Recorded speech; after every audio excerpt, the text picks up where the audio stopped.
Организаторы, можно одну минуту? У меня самолет рейс не уезжать нужно. Может, я вкратце расскажу, что да, если можно, потому что вопросов много, и мне тяжело каждому объяснить. Да, пожалуйста.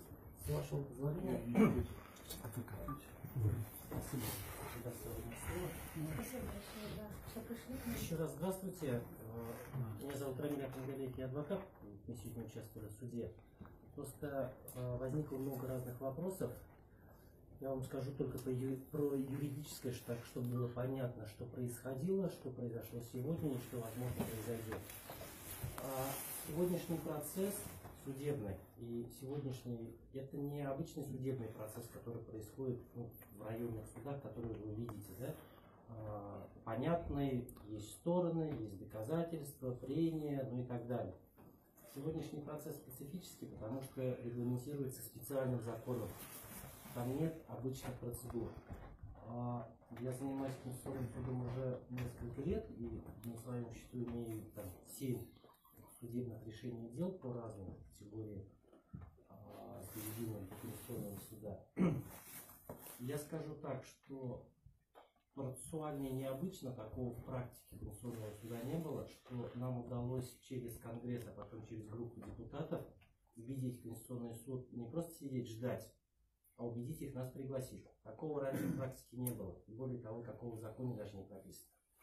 И по большому счету, скажем так, Конституционный суд пока пошел нам навстречу, пригласив и дав возможность высказаться. А второй момент, чтобы тоже понимали, это такая немножко невидимая сторона для большинства. Руслан более-менее погружен, практически погружен в юридическую сторону. Все необходимые документы через так называемый личный кабинет, который нам позволили завести, потому что нас назвали приглашенной стороной, мы туда направили. Там письменная позиция, то есть не только то, что сегодня было сказано, а подробная письменная позиция, основная и дополнительная. Повторять ее не буду, она еще Руслан, в принципе, я думаю, не секрет, можно распространить. Она там лежит. И от Конгресса, и от группы депутатов, даже получается 3 позиции. Все другие доказательства, в том числе, перечислять я не буду, протоколы сходов, и вот эти все собрания, решения, это все в качестве доказательств тоже направлено. И это тоже все в Конституционном суде. То есть по каждому отправленному документу Конституционный суд в личном кабинете делает отдельную отметку «принято» либо «не принято». По всем документам стоит отметка «принято». Сегодня, на самом деле, это была уже задача такая, сделать выжимку из всей этой нашей правовой позиции и довести ее до, в том числе и до общественности. Это тоже важный элемент.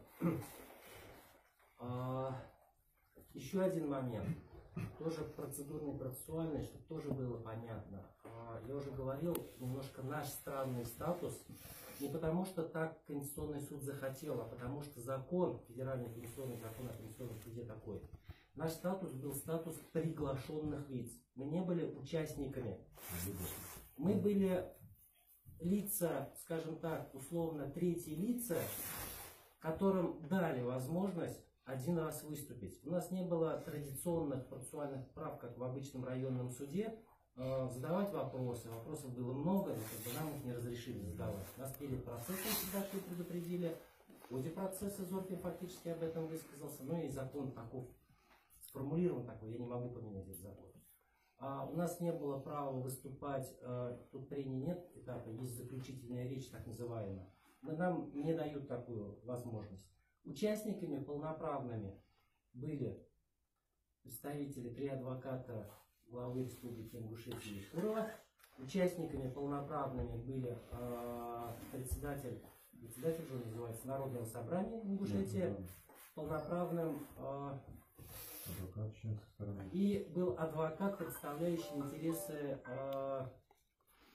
главы Республики, Чеченской Республики.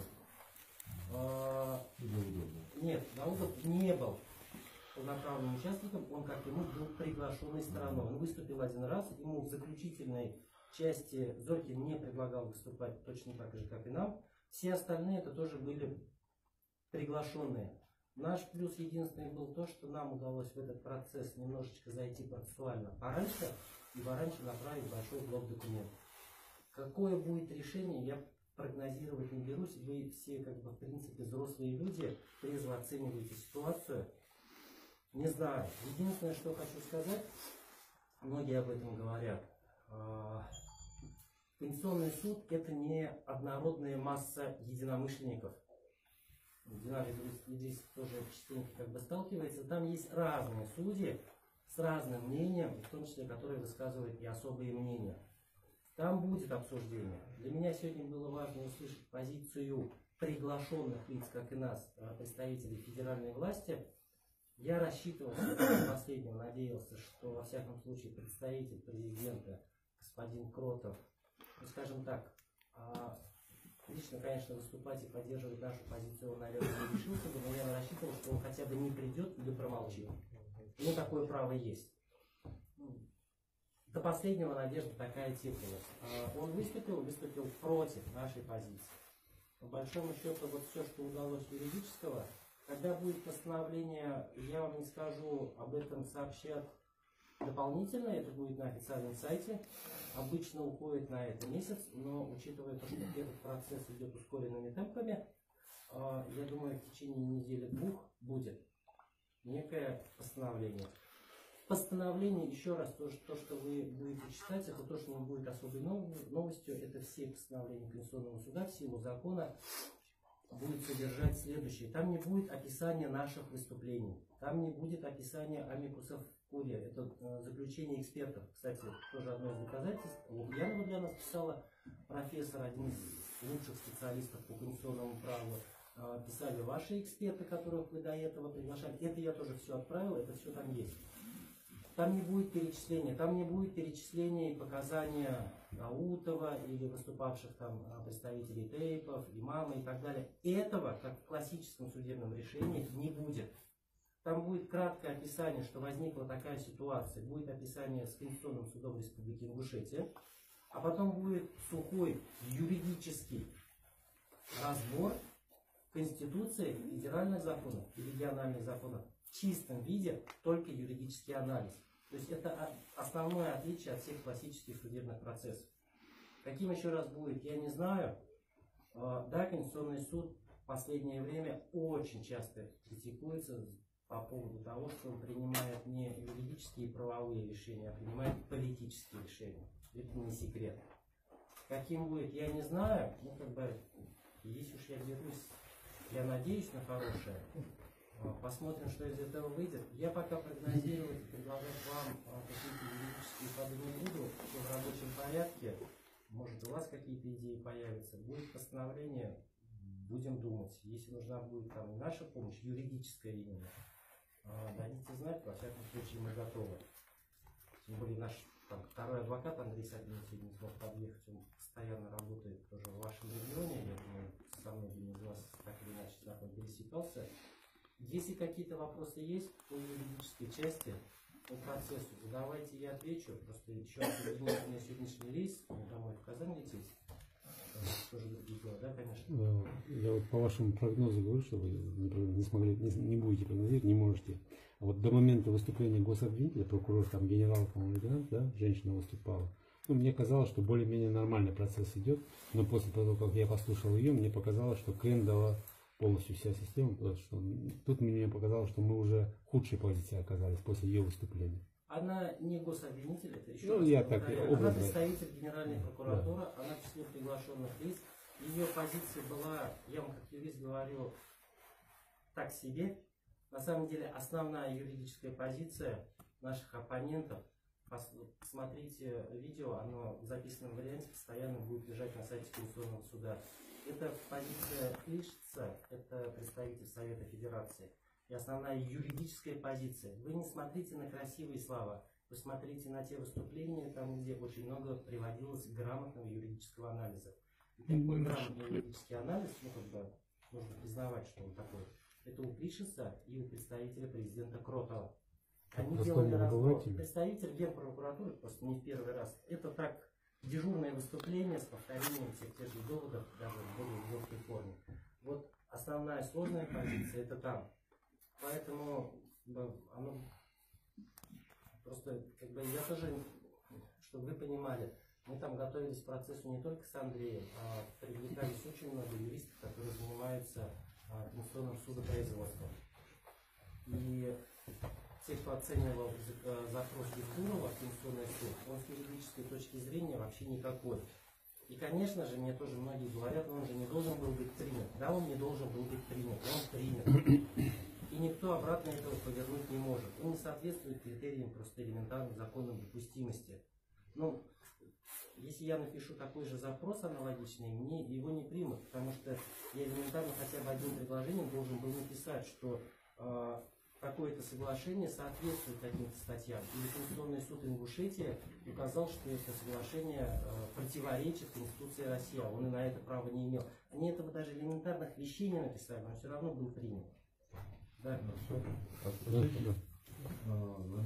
Такие вопросы. По-моему, представитель прокуратуры сказал, что термина установления границ у нас нет в законодательстве, то есть сама сказала об этом, но потом уже развила мысль и сказала, что нужно это сделать в таком исключительном ракурсе, потому что, ну, мне так, если своими словами это дело действительно сложное не только вот в силу тех обстоятельств, о которых вот сейчас Ильфан говорил, связанных с вашей историей, логическими событиями. Эта ситуация еще сложна с юридической точки зрения. Действительно, термина установления границ нет. Здесь подход и вообще процедуры этой нету. И процедура изменения границ на самом деле между субъектами, она практически не прописана. И здесь вопрос, вот, скажем так, лазейка для федералов и Ефурова, что четких правил нет, и они пытаются в этой мутной воде, в правовой воде, пытаются выжать для себя что-то положительное. Да, это так. И как бы наша позиция как раз и заключалась, это и Конституционный суд так рассматривает другие дела, что не исходите из того, что из формальных условий, исходите из того, что по факту вы как признаете вот статус-кво? Вы же признаете, что вот она вот сейчас существует, какая-то граница, не прочерченная, не на бумаге, а по факту. Значит, все, что вы не делали, изменения. Раз изменения, просите согласия народа на это. У них, видите, позиция была. Ну, и доводы письменные подробно расписаны. Там и указывалось по поводу того, что это сегодня не прозвучало, но там написанный текст этот есть. Ефуров не избранный президент, избранный народом. Да? Если бы он был избранный народом, можно было бы сказать с юридической точки зрения, он представитель народа, большинства, поэтому вправе заключать решать эти вопросы. Эти доводы тоже есть. Вопрос юридически очень сложный. Приглашенная сторона там, вы говорите. Я единственное хотел бы так вот, если очень коротко сказать. Правильно можно понять, что позиция Конституционного суда и представителей федеральных властей это в общем устраниться. Это если очень коротко. Не совсем. Конституционный суд пока не знает, Ну, какой будет, да, увидим. да. Позиция федеральных властей и региональных, и той, и другой республики, официальных представителей, как раз сказать, что чиновники могут сами решать этот вопрос без референдума. Наша позиция, то есть основная, если выжимка. Ну, то есть это вопрос, поскольку чиновники имеются в виду местные, то, собственно говоря, без какого-то утверждения федеральным центром, значит, могут на основании вот этого соглашения... Даже если абстрагироваться от всех этих фактических моментов, там очень много юридических противоречий даже в самом запросе и позиции этих людей. Потому что они, с одной стороны, говорят, это не компетенция совместного видения, это наша компетенция. Но если они так заявляют, с юридической точки зрения, Конституционный суд, они не должны идти в Конституционный суд, потому что Конституционный суд принимает вопросы совместного видения. То есть они сами себе же противоречат, но происходит то, что происходит. В нашем случае, вот, на перспективу, нам может понадобиться от этого отсутствие.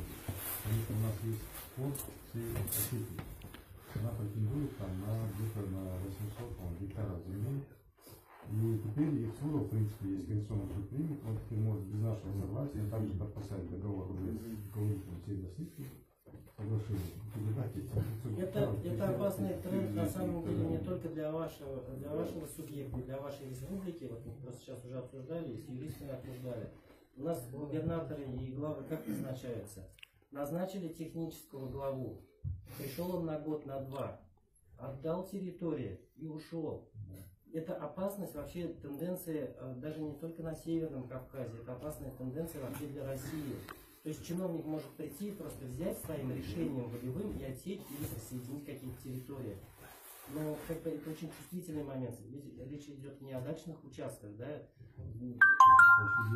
Тенденция очень опасная. Я поэтому не до конца, скажем, уверен, что как бы есть тексты, которые говорят, что Конституционный суд уже внутренне себя решил. Я надеюсь, что у Конституционного суда ума хватит, что они сейчас решают не только ваше дело, они решают в том числе и вопрос на перспективу.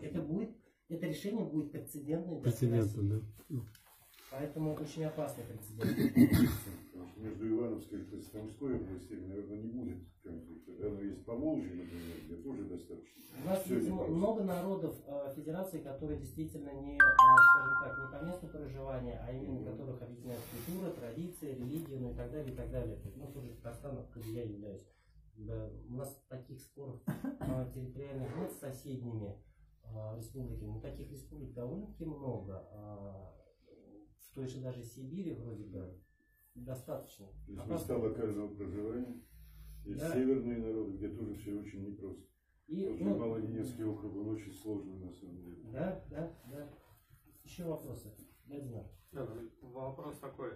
Как вы сказали, неожиданные, для меня скорее ожидаемые, вполне лукавые позиции представителя президента Кротова, построенные на манипуляции принципами федерализма, заложенными в основном в законе Российской Федерации, в Конституции, и попытки применить эти принципы на неурегулированные отношения, установления и изменения границ, то, о чем вы сказали.